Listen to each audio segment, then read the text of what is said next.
Aloe vera gel ನೀವು use ಮಾಡೋಕ್ಕಾಗಲ್ಲ ಅಂದರೆ ಯಾವ ರೀತಿ ನೀವು ಮನೇಲಿ ಆಲೋವೆರಾ ಜೆಲ್ ಇಲ್ದಲೆ ನೀವು ಬಾಡಿ ಲೋಷನ್ನ ಪ್ರಿಪೇರ್ ಮಾಡ್ಕೋಬೋದು ಈ ವಿಂಟರ್ ಸೀಸನ್ಗೆ ಅಂತ ನಾನು ಇವತ್ತು ನಿಮಗೆ ತೋರಿಸ್ತಾ ಇದ್ದೀನಿ.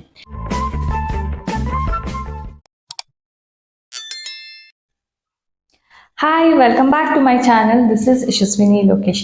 ಇವತ್ತು ನಾನು ಯಾವ ಹೋಮ್ ರೆಮಿಡಿ ತೊಗೊಂಡು ಬಂದಿದ್ದೀನಿ ಅಂದರೆ, ನಾನು ಲಾಸ್ಟ್ ವಿಡಿಯೋದಲ್ಲಿ ನಿಮಗೆ ವಿಂಟರ್ ಸೀಸನ್ಗೋಸ್ಕರ ಒಂದು ಫೇಸ್ ಮತ್ತು ಬಾಡಿ ಲೋಷನ್ನ ಪ್ರಿಪೇರ್ ಮಾಡಿದೆ ಆಲೋವೆರಾ ಜೆಲ್ ಯೂಸ್ ಮಾಡ್ಕೊಂಡು. ಬಟ್ ನಾನು ಆ ವಿಡಿಯೋದಲ್ಲಿ ಹೇಳಿದ್ದೆ ನಿಮಗೆ, ಯಾರಿಗೆ ಆಲೋವೆರಾ ಜೆಲ್ ಆಗಲ್ಲ, ತುಂಬ ಇರಿಟೇಷನ್ ಅಂತ ಅನಿಸುತ್ತೆ, ಅವರು ಇದನ್ನು ಯೂಸ್ ಮಾಡಬೇಡಿ ಅಂತ ಅನಿಸುತ್ತೆ. ಇವಾಗ ಆಲೋವೆರಾ ಜೆಲ್ ನೀವು ಯೂಸ್ ಮಾಡೋಕ್ಕಾಗಲ್ಲ ಅಂದರೆ ಯಾವ ರೀತಿ ನೀವು ಮನೇಲಿ ಆಲೋವೆರಾ ಜೆಲ್ ಇಲ್ದಲೆ ನೀವು ಬಾಡಿ ಲೋಷನ್ನ ಪ್ರಿಪೇರ್ ಮಾಡ್ಕೋಬೋದು ಈ ವಿಂಟರ್ ಸೀಸನ್ಗೆ ಅಂತ ನಾನು ಇವತ್ತು ನಿಮಗೆ ತೋರಿಸ್ತಾ ಇದ್ದೀನಿ. ಇದು ಕೂಡ ತುಂಬ ಎಫೆಕ್ಟಿವ್, ಅದೇ ರೀತಿ ಗ್ಲೋ ಕೊಡುತ್ತೆ ನಿಮ್ಮ ಸ್ಕಿನ್ಗೆ, ಅದೇ ರೀತಿ ನಿಮ್ಮ ಬಾಡಿನ ವಿಂಟರ್ ಸೀಸನ್ನಲ್ಲಿ ಪ್ರೊಟೆಕ್ಟ್ ಮಾಡುತ್ತೆ. ಇದು ಬಂದು ನಾನು ರೋಸ್ ವಾಟರ್ ಯೂಸ್ ಮಾಡ್ಕೊಂಡು ರೆಡಿ ಮಾಡಿರೋದು. ಫಸ್ಟ್ ಇದನ್ನು ಹೇಗೆ ರೆಡಿ ಮಾಡೋಣ ಅಂತ ನೋಡ್ಕೊಂಡು ಬರೋಣ. ಯಾವುದಾದ್ರು ಒಂದು ಚಿಕ್ಕ ಸಣ್ಣ ಬಾಟಲ್ ತೊಗೊಂಡು ಅದಕ್ಕೆ ರೋಸ್ ವಾಟರ್ನ ಒಂದು 100 to 200 ml ಅಷ್ಟು ಹಾಕ್ಕೊಳ್ಳಿ. ನಿಮಗೆ ಜಾಸ್ತಿ ಕ್ವಾಂಟಿಟಿ ಬೇಕು ಅಂದರೆ ಜಾಸ್ತಿ ಕ್ವಾಂಟಿಟಿನೇ ತೊಗೋಬೋದು. ನಾನಿಲ್ಲಿ ಸ್ವಲ್ಪ ಮಾಡ್ಕೊಳ್ತಾ ಇರೋದ್ರಿಂದ ಒಂದು 50 ml ಇಂದ 100 ml ಯೂಸ್ ಮಾಡ್ಕೋತಾ ಇದ್ದೀನಿ. ಅದಕ್ಕೆ ನೀವು ನೆಕ್ಸ್ಟು ವೆಜಿಟೇಬಲ್ ಗ್ಲಿಸರಿನೇ ತೊಗೋಬೇಕು, ಬೇರೆ ಯಾವ ಥರ ಗ್ಲಿಸರಿನೂ ತೊಗೋಬೇಡಿ. ಇದು ಬಂದು 1 ಸ್ಪೂನಷ್ಟು ಹಾಕ್ಕೊಳ್ಳಿ. ನೀವು ಜಾಸ್ತಿ ಪ್ರಮಾಣದಲ್ಲಿ ಪ್ರಿಪೇರ್ ಮಾಡ್ಕೋತಾ ಇದ್ದೀರಾ ಅಂದರೆ 2 ಸ್ಪೂನ್ನ ಆ್ಯಡ್ ಮಾಡ್ಕೋಬೋದು. ನೆಕ್ಸ್ಟು ನಿಂಬೆಹಣ್ಣಿನ ರಸ, ಲೆಮನ್ ಜ್ಯೂಸ್, ಇದು ಕೂಡ ಸ್ವಲ್ಪ 4 to 5 ಡ್ರಾಪ್ಸ್ ಜಾಸ್ತಿನೇ ಹಾಕ್ಕೊಳ್ಳಿ.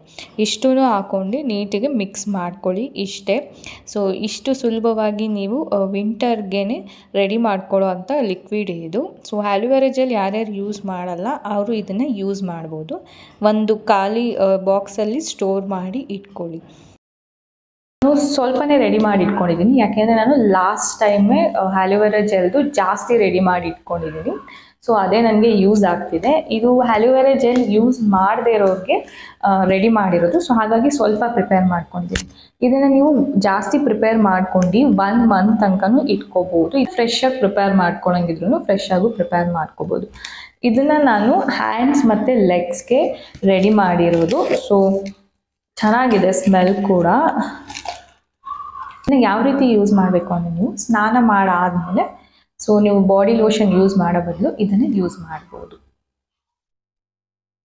ಸೊ ಈ ರೀತಿ ನೀವು ಕೈಗೆ ವಾಟರ್ನ ತೊಗೊಂಡು ಫುಲ್ ಹ್ಯಾಂಡ್ಸ್, ಲೆಗ್ಸ್ ಎಲ್ಲೆಲ್ಲಿ ಬೇಕೋ ಅಲ್ಲೆಲ್ಲ ಯೂಸ್ ಮಾಡ್ಬೋದು. ನಿಮಗೆ ಎಲ್ಲಿ ಬಾಡಿ ತುಂಬ ಹೊಡಿತಾ ಇದೆ, ಕ್ರ್ಯಾಕ್ ಅನಿಸ್ತಾ ಇದೆ, ಒಂಥರ ಬೆಳ್ಳಗೆ ಬಿಚ್ಕೋತಾ ಇದೆ ಅಂತ ಅನಿಸಿದೆ, ಸೊ ಅಲ್ಲೆಲ್ಲ ಯೂಸ್ ಮಾಡ್ಬೋದು. ಇದು ನಿಮ್ಮ ಬಾಡಿನ ವಿಂಟರ್ ಸೀಸನಲ್ಲಿ ಪ್ರೊಟೆಕ್ಟ್ ಮಾಡೋದಾದಮೇಲೆ ಒಳ್ಳೆ ಗ್ಲೋ ಕೊಡುತ್ತೆ. ಸೊ 2 ರೀಸನ್ಸ್ಗೋಸ್ಕರನೂ ಇದನ್ನು ಯೂಸ್ ಮಾಡ್ಬೋದು.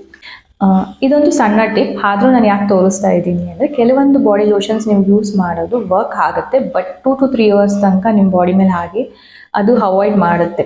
ಬಟ್ ಒಂದು 2 to 3 hours ಆದಮೇಲೆ ಮತ್ತೆ ನಿಮ್ಮ ಬಾಡಿ ಅದು ಒಡೆಯೋಕ್ಕೆ ಸ್ಟಾರ್ಟ್ ಆಗುತ್ತೆ, ಮತ್ತು ಗಾಳಿಗೆ ಫುಲ್ಲು ನಿಮ್ಮ ಸ್ಕಿನ್ನೆಲ್ಲ ಡ್ರೈ ಆಗೋದು ಆ ಥರ ಆಗುತ್ತೆ. ಬಟ್ ಇದು ಆ ಥರ ಅಲ್ಲ. ಸೊ ನಿಮ್ಮ ಬಾಡಿಲಿ ತುಂಬ ಹೈಡ್ರೇಷನ್ಸ್ ಕೊಡುತ್ತೆ, ಆ ವೆಟ್ನೆಸ್ ಇರುತ್ತಲ್ಲ ಅದು ಹಾಗೆ ಕಾಪಾಡ್ಕೊಳುತ್ತೆ. ಫುಲ್ ಬಾಡಿ ಅಪ್ಲೈ ಮಾಡ್ಕೋಬೋದು. ನೀವು ಫೇಸ್ ಬೇಕಾದರೂ ಫೇಸ್ಗೂ ಅಪ್ಲೈ ಮಾಡ್ಬೋದು. ಆದರೆ ಇದನ್ನು ನೀವು ಸ್ಟೋರ್ ಮಾಡಬೇಕು ಅಂದರೆ ಲಿಡ್ ಇರಲೇಬೇಕು, ಓಪನ್ ಆಗಿ ಇಡಬೇಡಿ. ಸೊ ಫುಲ್ ಒಂದು ಟೈಟ್, ನೀವು ಹೇಗೆ ಬಾಡಿ ಲೋಷನ್, ಫೇಸ್ ಕ್ರೀಮ್ ಯಾವುದೇ ಆದ್ರೂ ಕ್ಯಾಪ್ ಕ್ಲೋಸ್ ಮಾಡಿರ್ತೀರೋ ಅದೇ ಥರ ಇದನ್ನು ಕೂಡ ಲಿಡ್ ಕ್ಲೋಸ್ ಮಾಡಿ ಇಡಬೇಕು. ಈ ಬಾಡಿ ಲೋಷನ್ ಕ್ರೀಮ್ ನಿಮಗೆ ಇಷ್ಟ ಆಗಿದೆ ಅಂತ ಅಂದ್ಕೊತೀನಿ. ಯಾರ್ಯಾರು ಆಲೋವೆರಾ ಜೆಲ್ನ ಯೂಸ್ ಮಾಡೋಕ್ಕಾಗಲ್ಲ ಅವರು ಇದನ್ನು ಯೂಸ್ ಮಾಡ್ಬೋದು.